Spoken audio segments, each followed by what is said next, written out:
Have you ever wondered how to seamlessly fix a blemish or duplicate an object in Photoshop? The clone stamp tool is the solution. What does the clone stamp do? Well, with this tool, you'll be able to clone or duplicate pixels and move them to cover up unwanted areas. Let's get into Photoshop so I can show you just how this simple but helpful tool works. Okay, so we have Photoshop open here. In order to access the clone stamp tool, there are two ways that you can access it. Press S on your keyboard for the shortcut, or you can go to the left side of your screen and look for the icon that looks like a stamp. So there you go, clone stamp tool right here. Click on that. And in this example, I'm gonna remove this cone from the image so it looks like just a street with some tire marks. Let me explain how to use this tool. So shortcut S, or go to the toolbar and press the icon. And now you'll see this brush, this circle brush, and you're pretty much going to be sourcing pixels to cover up this cone. And to source an area in the image, you're going to press Alt, and then you're going to see this little crosshair looking circle. Press Alt, and then now you can just paint over the object. And pretty simple. What I like to do is pretty much stick to whatever area that you're covering. I like to have my source close to the area. That way it looks more believable. Like if I were to click on this area where it's a little blurred out and I try to cover this,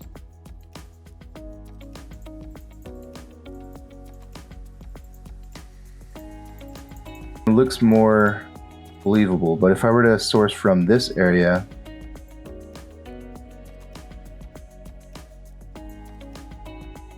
it doesn't look right. Another thing to explain, so in order to increase the size of the brush or increase the size of the brush, you press right bracket on your keyboard. And now you have a larger area to source from. Or you can press left bracket to decrease the size of the brush. There you go. Let's continue to cover up this cone.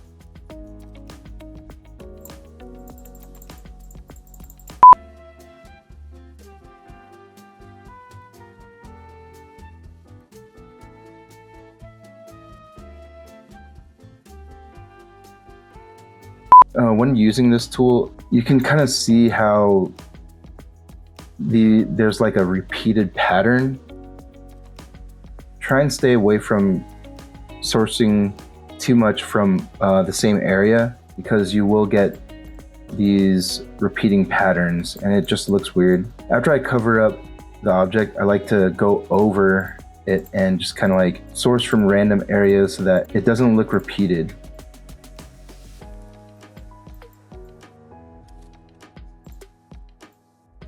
Something like that. And then again, just make sure that your source is close to the area that you're covering so that it just doesn't look out of place as well.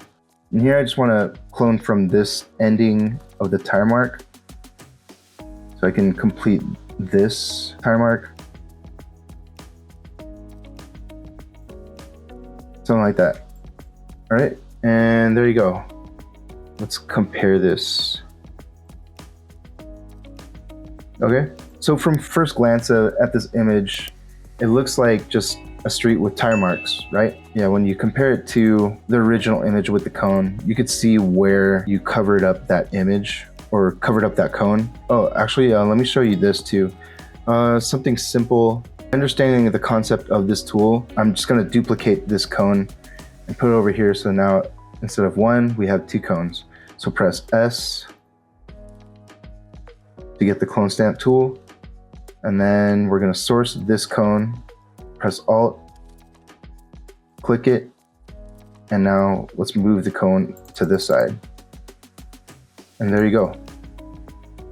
I sourced a little bit too much, but again, you can just use the tool to cover this up. Now let's try and get this area to be more solid. So I'm going to source just this area of the cone. And if you zoom in, and increase the brush size. You can kind of line it up, something like that.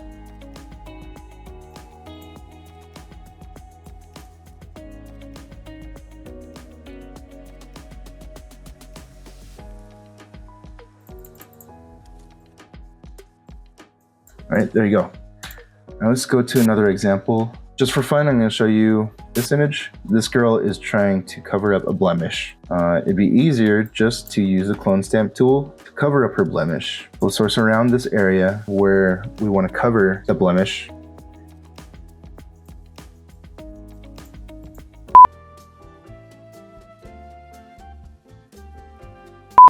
There you go, blemish gone. Okay, going on to the next example. This one was just a cool image and I wanted to try this out. But this one is pretty simple. You have a lot of area to source from. So again, press S, Alt and click the area that you want to source, and then just start painting.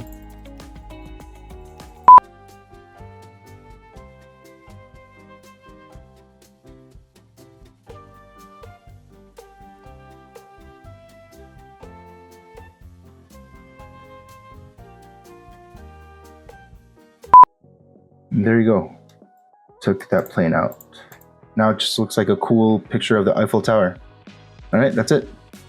If you've gotten this far into the video, I thank you for your time. I really hope you found this lesson helpful. And if you haven't already, please help this channel out by clicking the like and subscribe buttons. Either or would be much appreciated. I hope this lesson has helped you to become more confident when using the clone stamp tool. It really is a simple yet helpful tool to use. So with this, start cloning, duplicating, and just start moving those pixels. The clone stamp tool is a fun one, but this is really just the beginning here. Have a good one, stay creative, and keep practicing.